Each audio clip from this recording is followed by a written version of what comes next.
பிப்ரவரி 27 தால்டடி ரோட்ல ஒரு dead body காணப்படுது. அந்த டெட் பாடிக்கு ஒரு வயசு 30 வயசு இருக்குல்ல, அது ஒரு ஆணோட டெட் பாடி அப்படின்றத கண்டுபிடிக்கிறாங்க. அது மட்டும் அது எப்படி இருக்கு அப்படின்னா, உடல்கள் எல்லாம் செதஞ்சு, தலைகள் எல்லாம் செதஞ்சு இருக்கு.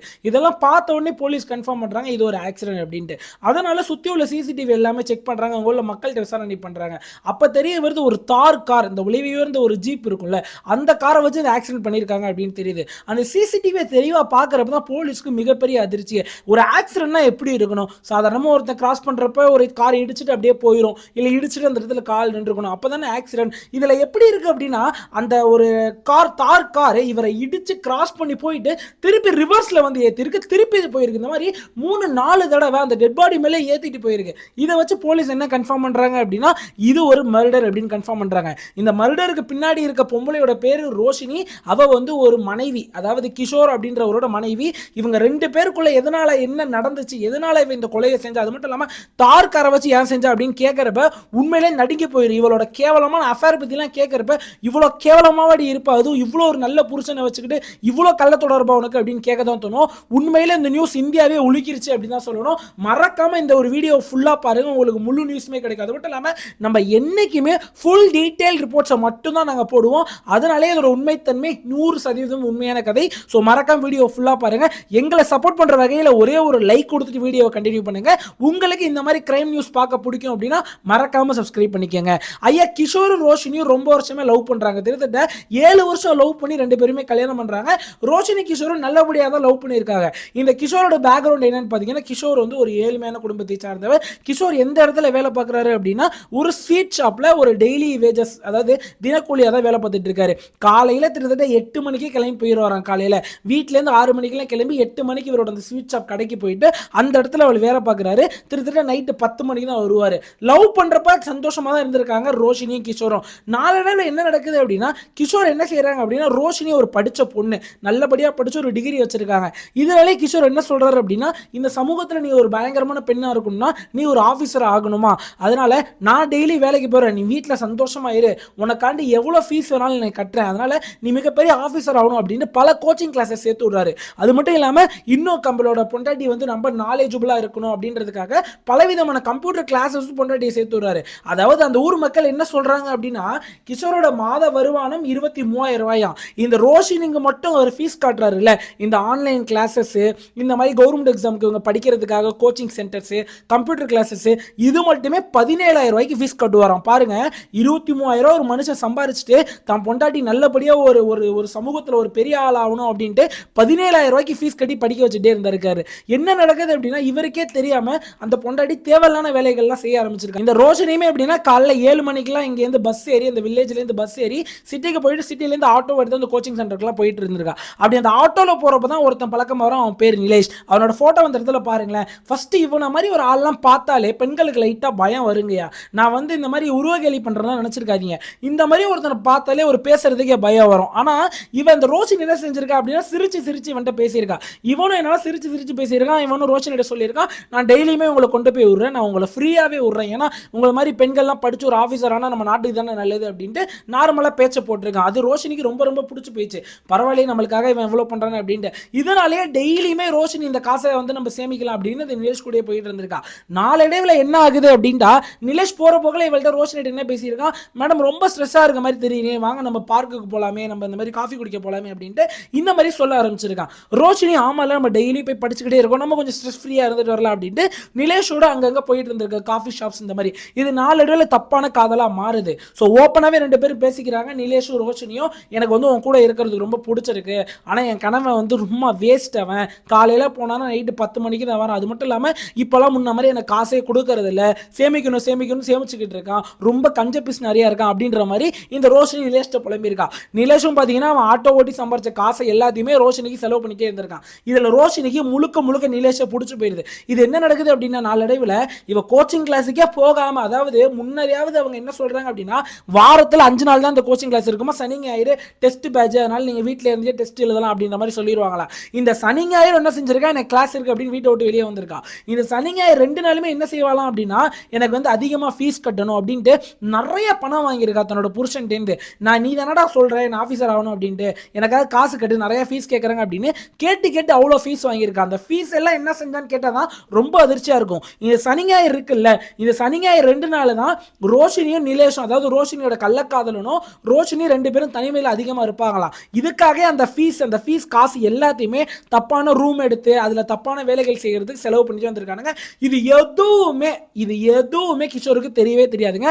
அவன் ஒரு நல்ல புருஷன். அப்படியுமே இந்த கிஷோரோட அம்மா அப்பா சொல்லியிருக்காங்க, தம்பி உன் பொண்டாட்டிக்காக நீ இவ்வளோ செலவு பண்ற, அட்லீஸ்ட் உனக்குன்னு ஒரு கண்ணோட்டம் இருக்கணும் உன் பொண்டாட்டி மேல.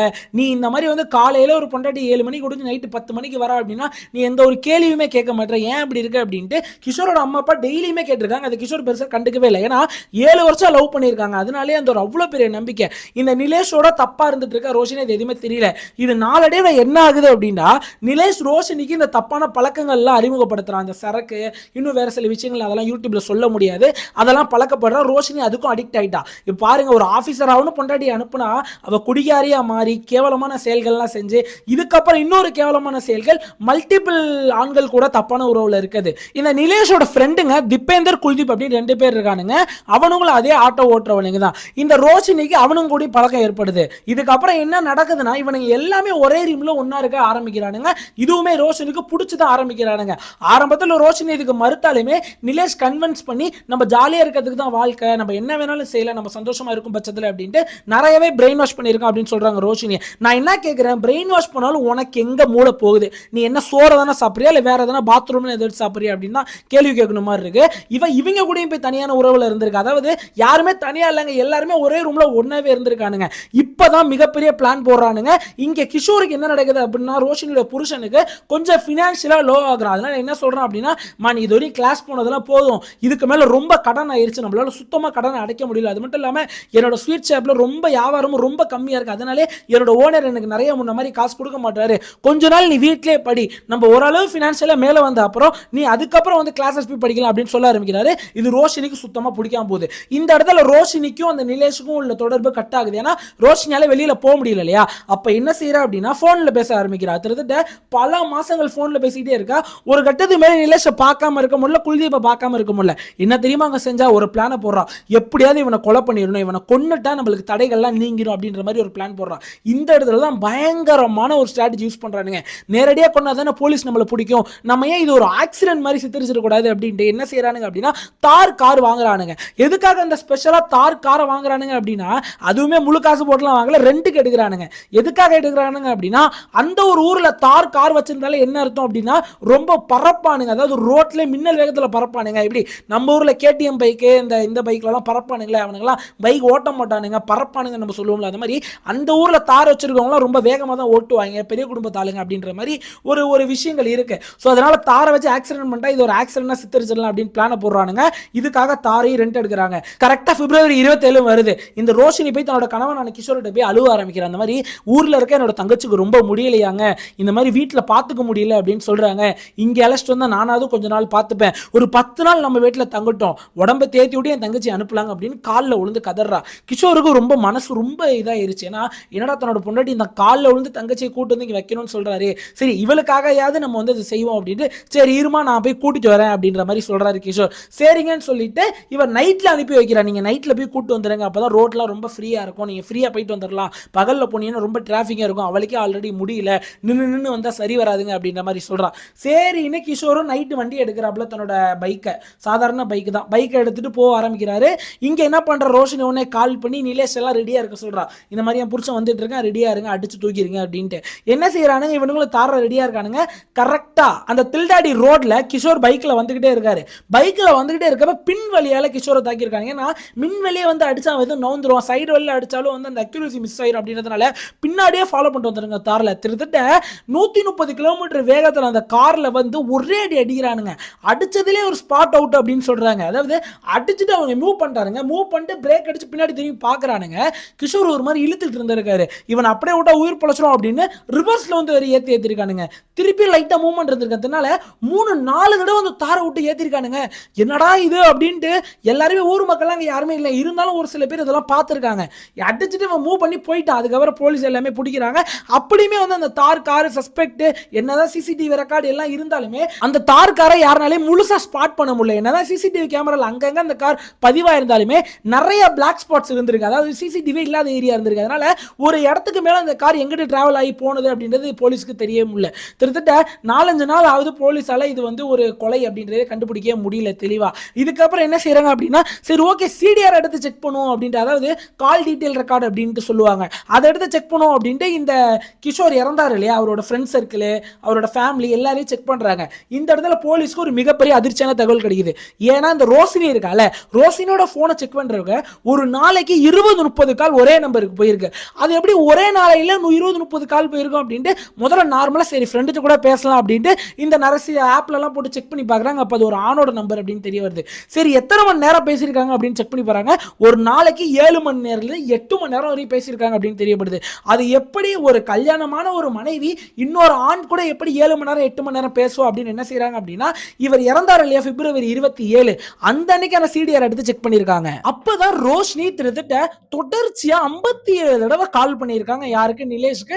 57 தடவை வெறும் கால் மட்டும் இல்லைங்க, 2 பேரும் பேசி இருந்திருக்காங்க. ஏன்னா பர்ஃபெக்ட்டா பிளான் எக்ஸிக்யூட் பண்ணிருக்கானுங்களாம். சோ இதனால என்ன தெரியுது, ஏதோ நடந்திருக்கு அப்படின்ட்டு நிலேஷினி ரோஷினி கூட்டி விசாரிக்கிறானுங்க. அப்ப நிலேஷ் ஒத்துக்கவே இல்லைங்க. பெரிய அடிதடி பிடிச்சும் சொல்ற, ஒத்துக்கவே இல்லை நிலேஷ்.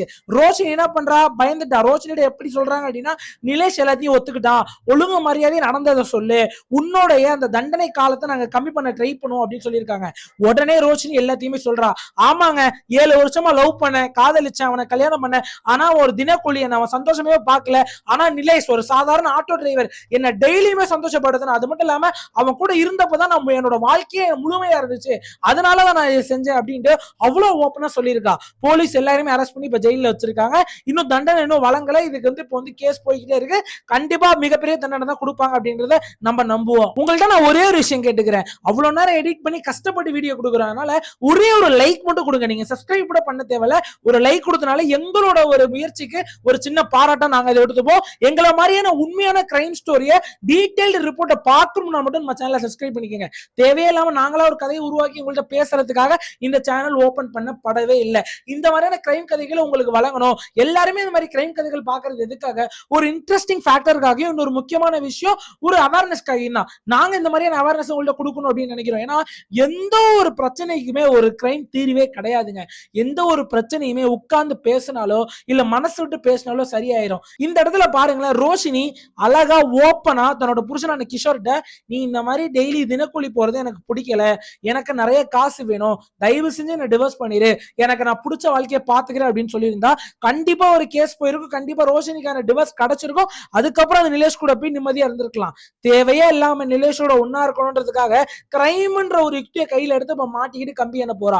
அதனாலதான் சொல்றோம், எந்த ஒரு பிரச்சனைக்குமே மிகப்பெரிய திரு உட்கார்ந்து பேசுறது மட்டுமே, மனசு விட்டு பேசுறது மட்டுமே, டைரக்டா போலீஸ்ட போய் பிரச்சனை பண்ணி சோ அதுக்கப்புறம் லா மூலியமா உங்களுக்கான தீர்வை வாங்குறது மட்டும்தான் எந்த ஒரு பிரச்சனைக்கான சொல்யூஷன். நான் சொல்றது கரெக்டா இருந்தா மறக்காம லைக் பண்ணிக்கோங்க. கிரைம்ங்கிறது ஒரு சொல்யூஷனே கிடையாது. உங்கள்ட்ட ஒன்னே ஒன்னு மிக தாழ்மையுடன் ஒன்னே ஒன்னு கேட்டுக்கிறேன். அதாவது நம்மளோட சேனல் ஒரு சிறிய சேனல். நீங்க இவ்வளவு நேரம் வீடியோ பாத்திருக்கீங்க அப்படின்னா கண்டிப்பா நம்மளோட வீடியோ பிடிச்சுதான் பார்த்திருப்பீங்க. சோ மறக்காம ஒரு லைக் பண்ணிட்டு கீழே ஹைப் பண்ற ஆப்ஷன் வரும். அந்த ஹைப் பட்டனை கொடுத்து எங்களுக்கான ஹைப் பாயிண்ட்ஸ் கொடுத்தீங்க அப்படின்னா எங்களோட சேனல் வர்றதுக்கு மிகப்பெரிய உதவியா இருக்கும். அது மட்டும் இல்லாம ஒரு சப்ஸ்கிரைப் நீங்க செஞ்சீங்க அப்படின்னா அதை விட ஒரு பெரிய விஷயம் எங்களுக்கு வேற எதுவுமே கிடையாது. எங்களோட மிகப்பெரிய அச்சீவ்மெண்ட் நாங்க அதை நினைக்கிறேன். ஏன்னா எங்களோட சேனல் ஒரு சிறிய சேனல், நாங்க கண்டிப்பா வளரதான் போறோம். உங்களோட நீங்க ஒரு கல் ஒரு செங்கலை வச்சு எங்களோட மிகப்பெரிய கோட்டையை கட்டுறதுக்கு சமம் அது. அதனால ஒரே ஒரு சப்ஸ்கிரைப் மட்டும் பண்ணிக்கோங்க. மறக்காம லைக் பண்ணி ஹைப் பண்ணிட்டு இந்த வீடியோல இருந்து போயிட்டு வாங்க. நல்லா இருக்க, நல்லதே பண்ணுங்க, நல்லதே நடக்கும். Tata bye bye.